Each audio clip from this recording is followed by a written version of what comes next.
Good evening. The Hooves today, of course, was were on it in Sydney. We're on at Randwick.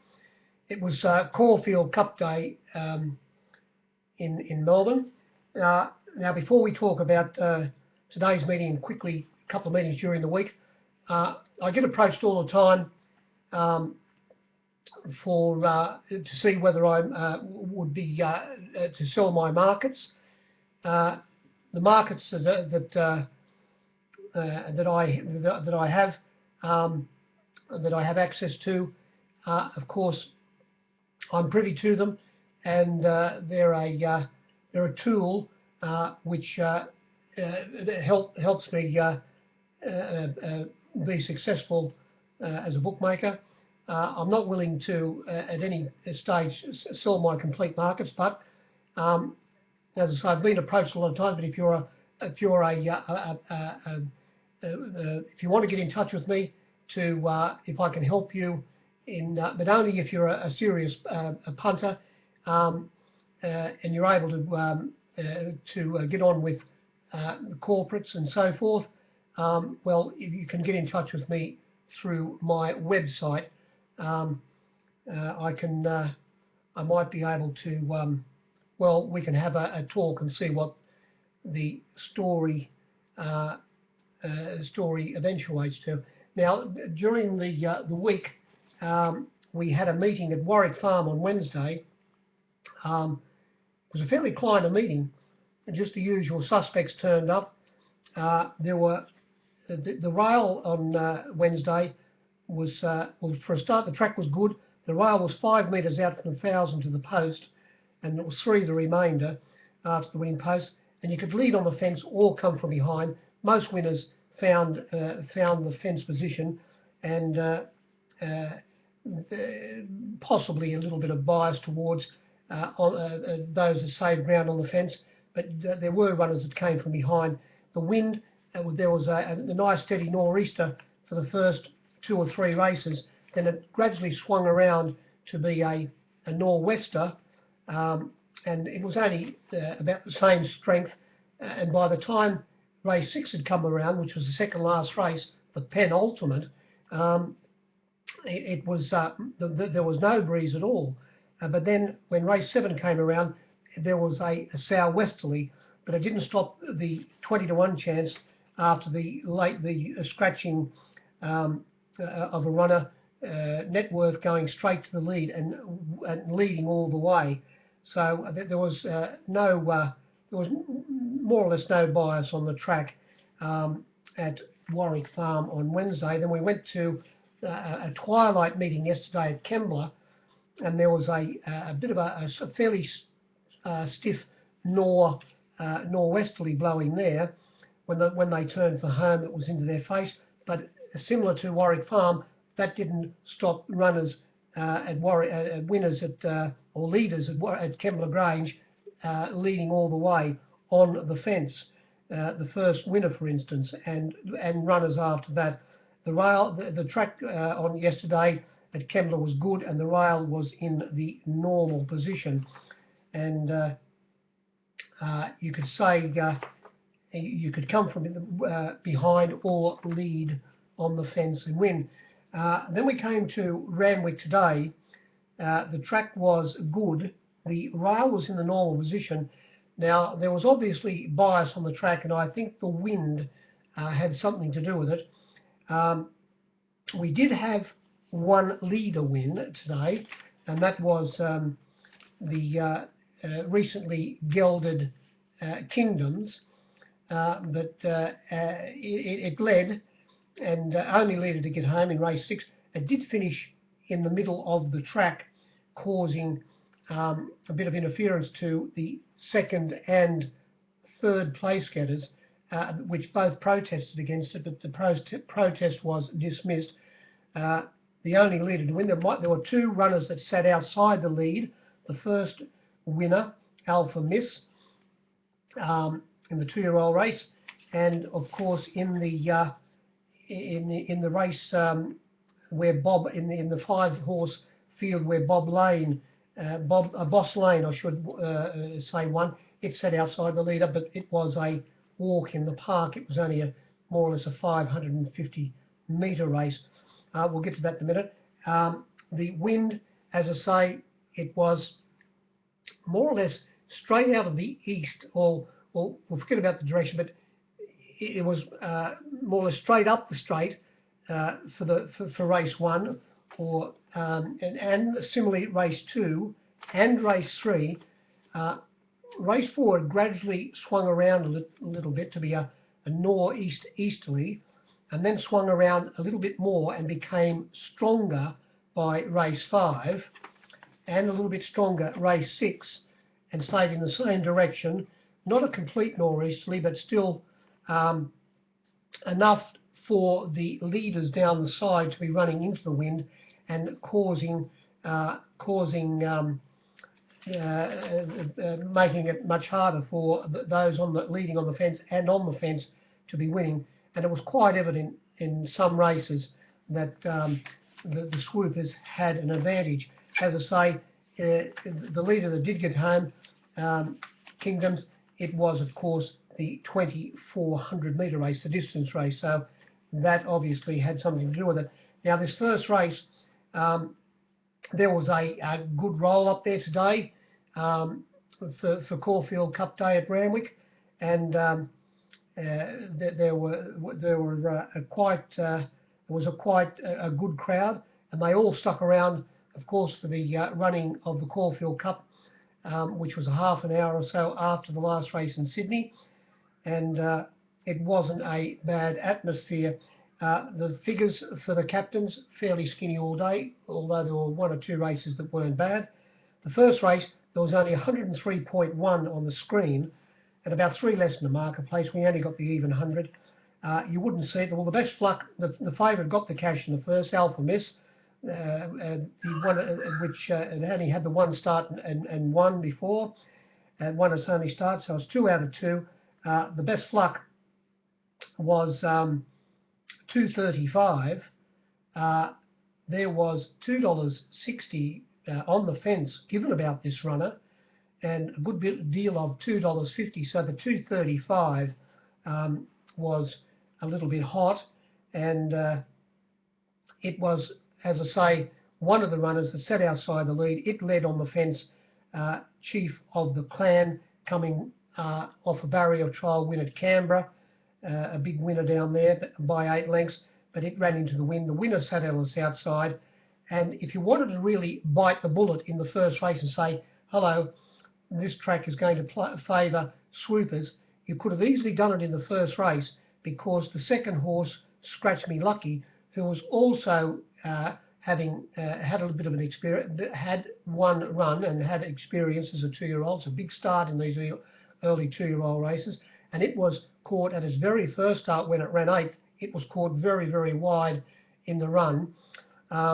Today, it sat back in 3rd last position. It was the widest runner on the turn, and it sailed down the outside. And as I say, if you want to bite the bullet and say, well, hang on, this is going to suit swoopers, you could have very easily done that.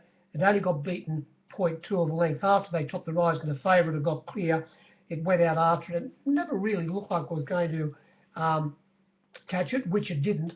But by the same token, in the last 2 hops, if you were on the favourite, you said you were kicking it, or you were wishing the line, the winning post, to loom up, which it fortunately did. And the runner that sat in the 3 wide position, getting a card up just behind the pace, finished up running 3rd, and that was Pink Perfection, having its first start. As I say, there was $2.60 given about this favourite. Best luck only 2.35. It only started 10 to 9. It was a $2.10 chance when the starter said go. The second race, 105 on the screen, 4 less in the marketplace, about 101. And will there ever be a dead heat again? It seems now that the judge, with the material that they have to magnify if there is a margin between horses when they hit the line, they can get it down to, I don't know, a very, very minute margin. And this, I would say, was the case with Best Case. When they hit the line to the naked eye, it looked like it had bobbed and nabbed Kiramosa, who had switched back to the inside along and came along the rails after being on the fence well back in the field, even though it drew barrier 8. The freeze frame on the course favoured the inside horse, but the camera that was taking the picture was obviously past the post, therefore giving an advantage to the horse on the inside. But as the judge took a long time to put the number up, and number 5 went up in the finished up going up in the frame, and we put it up a 13-2 chance Best Case. It sat back in, it missed the kick slightly and didn't show a lot of pace, but then it was able to, from barrier 6, slide across to the fence.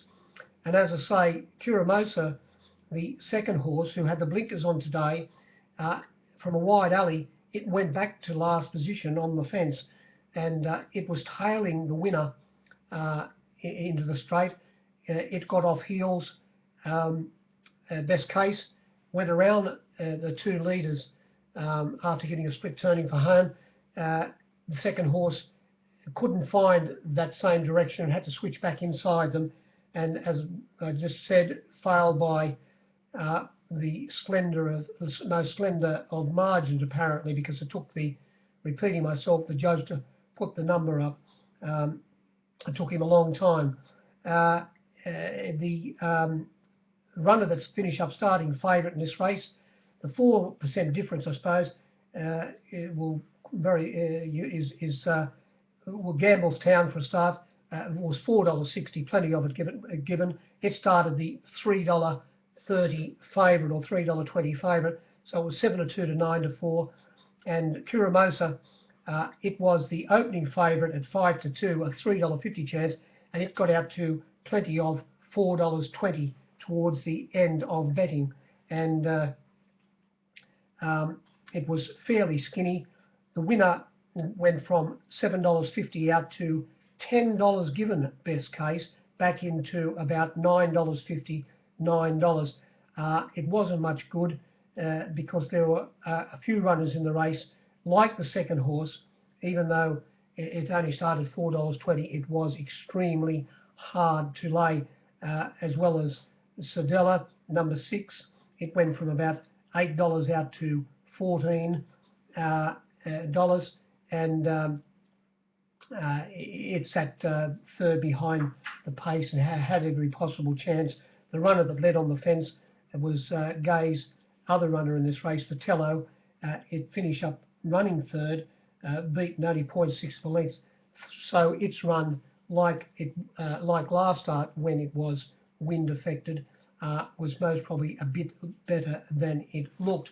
Race 3, well, here we saw the other runner that sat outside the lead and win, and that was Boss Lane, who was resuming from a spell.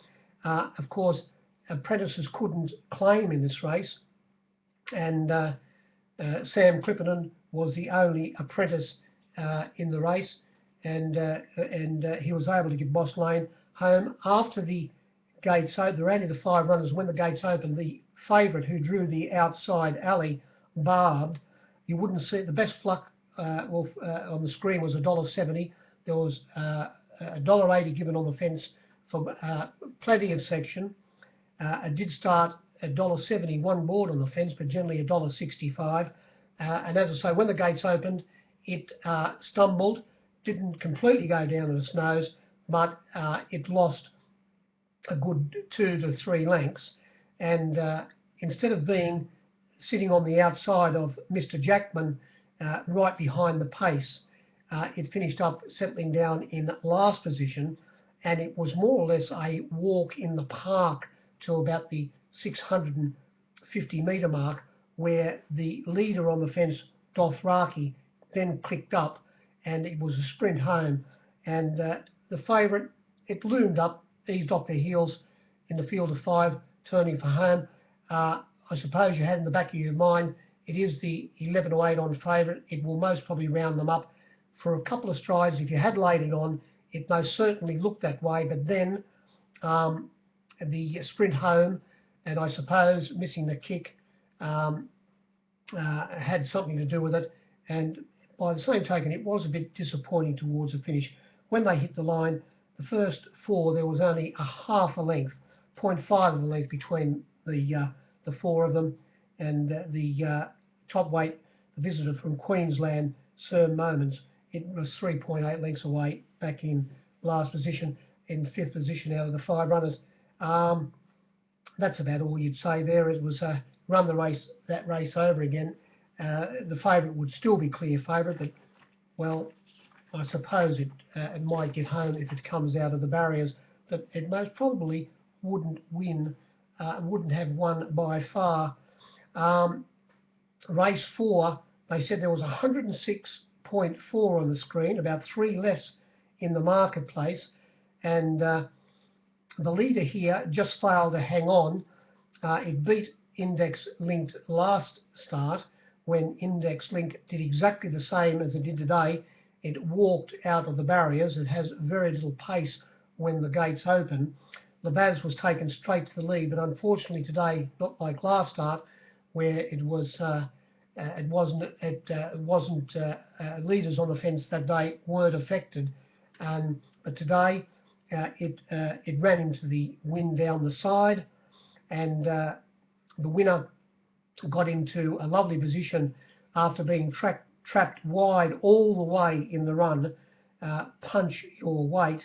The favourite coming after they'd gone out of the back straight, coming down the side, was able to get on into that 3 wide line on the back of Punch Your Weight, and it was quite evident, well, it was always going to just about win the race or go close to winning after they had topped the rise, because the leader and favourite, Labaz, couldn't really get away from the others, and it was looming up out wide. But by the same token, it took the winner and second picked Index Linked the entire length of the straight to nab the favourite on the line, only beating it by 0.1 of a length, and sailing down the outside from last position with the windbreak, of course, was the Resumer Fragay, the Offer. So its run was most probably flattered because of the way the track played.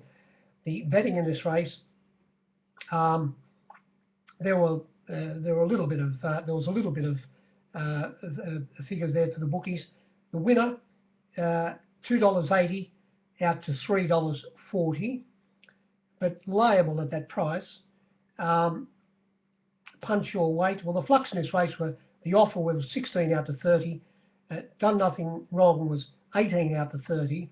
Done Nothing Wrong. Index Link, as I say, 280 out to 340. Punch Your Weight, $8 out to $9.50, back into 9.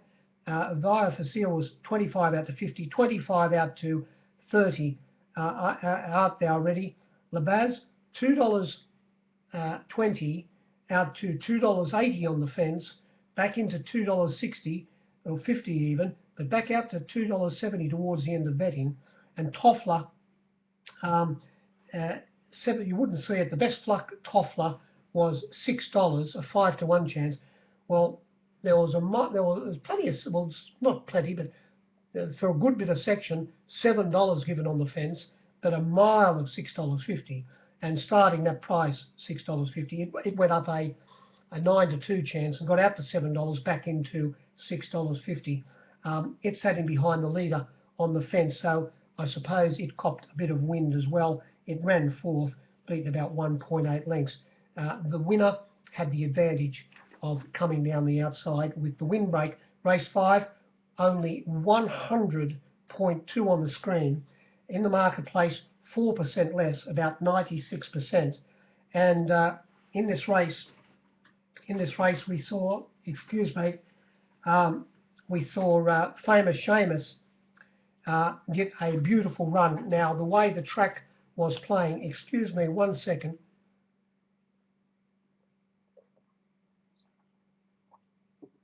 For the old beauty. I've given him the flick. I've given him the flick. All he wants to send is the pooty, and very hard to get the section.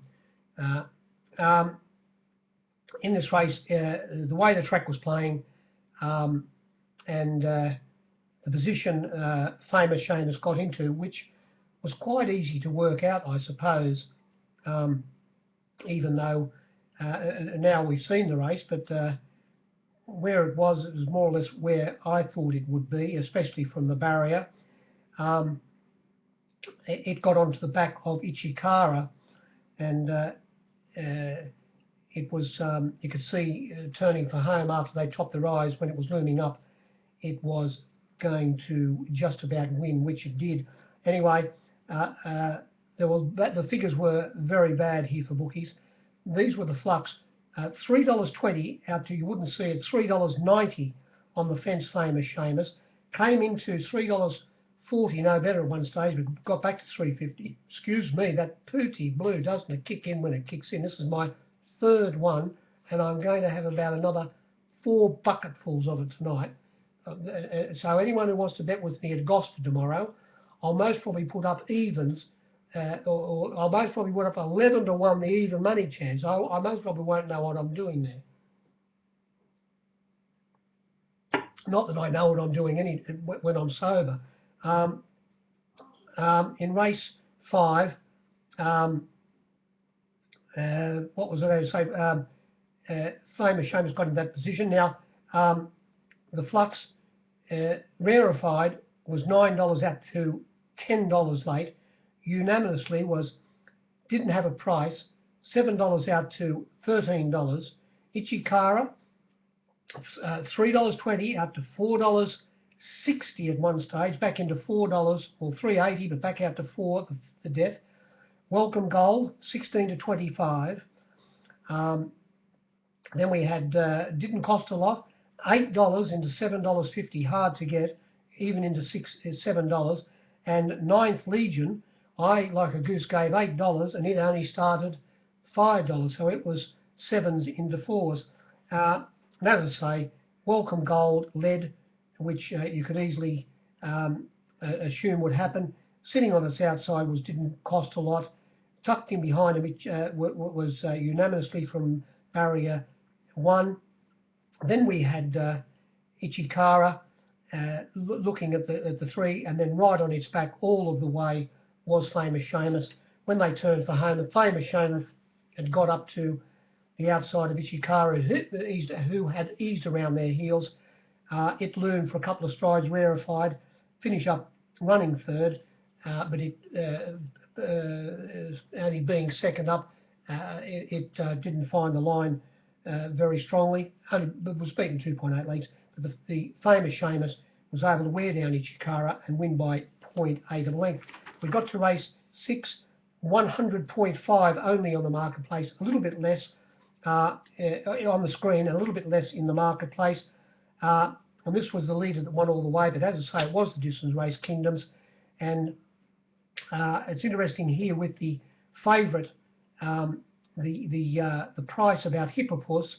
I must admit I couldn't understand what the price it was, but you know, it's very easy after the ball, isn't it?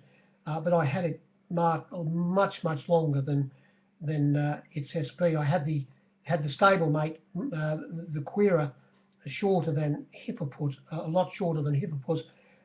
Hippopus didn't lead. The Kingdoms led. Hippopus sat on its outside. The best fluck about Hippopus was $3.30. The SP is $3, and I was $3.40 when they jumped, and there was plenty of $3.70 about Hippopus early in betting. And Kingdoms, after turning for home, got off the fence and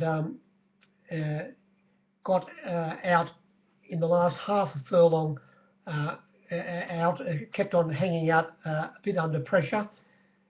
Coming from the second and third horses were in last and second last position. When they topped the rise, Planet Purple, the 80 to 1 chance, it had eased off heels and was coming wide, and easing off its heels was the second horse, Saint Encosta, who a mate of mine had backed for an absolute fortune. And Planet Purple, they didn't touch, but Planet Purple came out in front of Saint Encosta, and he didn't lose his momentum, but he balked enough to lose a little bit of ground, the second horse, Saint Encosta. And then when they got, as I say, to about the half furlong mark, the winner, Kingdoms, came out and got Planet Purple, who was going to get to its flanks, and in turn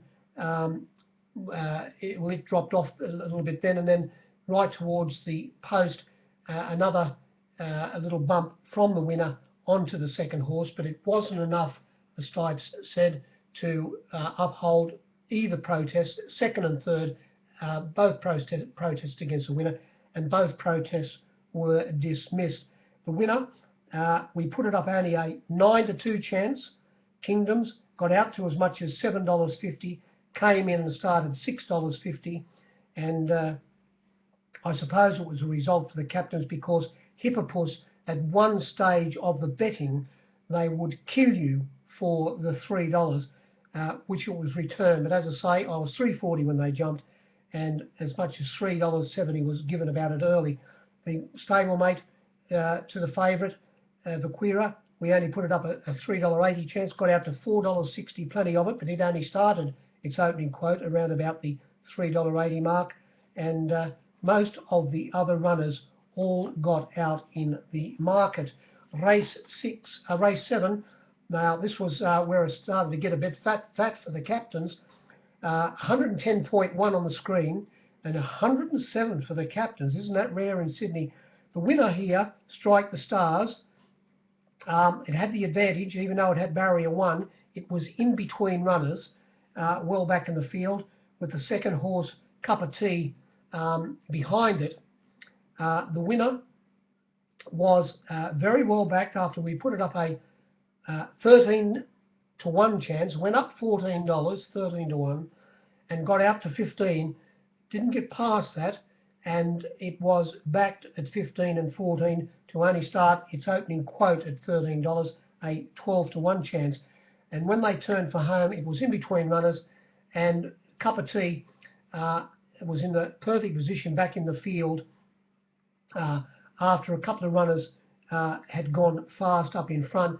And the rider of Cup of Tea, Jay Collette, he was quietly confident. He hadn't moved, and he more or less knew he had all of the runners inside him covered after he topped the rise.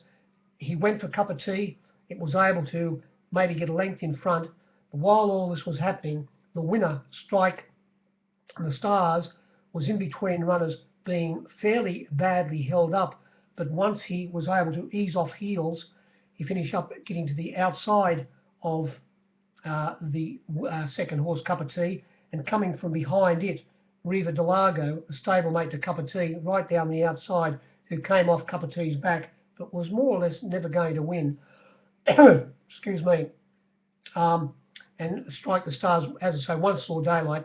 It got through right in the last few strides and stuck its, I suppose, out, and the margins were 0.1 by 0.3 of a length. When they hit the line, there was only 3.6 lengths between the field of 10 runners. It led on the fence Turnley. $21 was taken about it, started 19. It led and ran into the wind. On its outside was the very, very hard to lay, easing second favourite, Hidden Warrior. We put it up a $3.50 chance. It was $4.60 at the end of betting. Riva Delago, you wouldn't see it. This is where the little bit of percentage comes into play. We put it up the $3 favourite, 2 to 1 the field, 2 to 1 the field, got out to $3.20. Excuse me. Came back in and started its opening quote at $3, Riva Delago. As I say, the way the track played and where it was, it had its chance. The second horse, Cup of Tea, went from $8 out to 10. As I say, Hidden Warrior was extremely hard to lay, and well, My Lucky Day wasn't back, Tagus wasn't back, Hidden Warrior wasn't back, Keith's Legacy, you could lay it at $7. Strike the Stars, the winner, very well back, 15 into 13. Midsummer Sun, 17 out to 21, and the bottom pair were back to $21, sold out internally. If you went off the $15, you could easily lose on that race. Race 8 came along, and they said there was 104.5 on the screen, 99% only in the marketplace, and the way this race was run, and the way and where runners were drawn, I suppose had an end result on the result, whatever that means. But the winner was a fairly strong win. It was sitting in 4th position, 3rd turning for home. After they jumped here, Golden Sunshine, who drew barrier 2, it led by, it just rolled along quite solidly, and when they got to the turn, when they're at the 600-metre mark, it was 4 or 5 lengths in front. When they got to the turn, it was that same margin, about the 4-length mark in front of, closing in very quickly, Dark Brown Sugar, who had barrier 1. On its outside, Black Magic, and easing around their heels was the winner, Diamond Earth.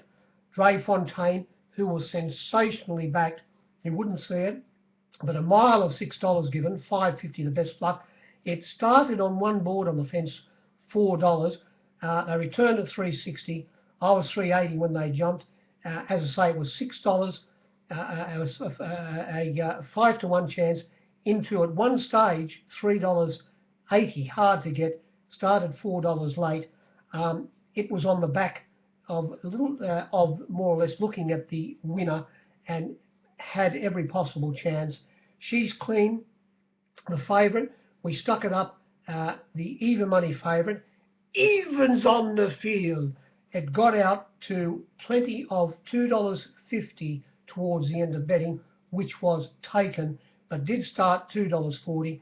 And as Mark Sheen said, she ran her worst race of her career. She finished up running last. She was hard ridden. She was always close to the fence. But the runners that, well, for instance, the leader, Golden Sunshine, that led, it finished a long way in front of her, and it stayed close to the fence. And also along the fence was Gamba, who, by the way, didn't have a price. It was $8 out to $15, Gamba. It stayed close to the fence and from its alley, and it finished well in front of it. As I say, the favourite dropped out and ran last. I haven't seen any stewards' reports yet, so whether something was amiss with the 4-year-old, she's Clean. Oh no, she's a 5-year-old now, of course. Whether there was something wrong with her, I don't know. We'll find out when I read the stewards' report, but she ran a very disappointing race.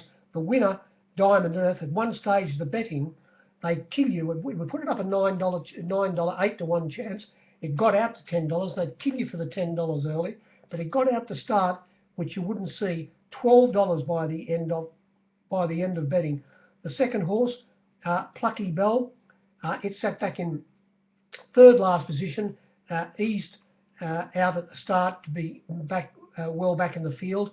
They were really spread out, and it came widest in the straight.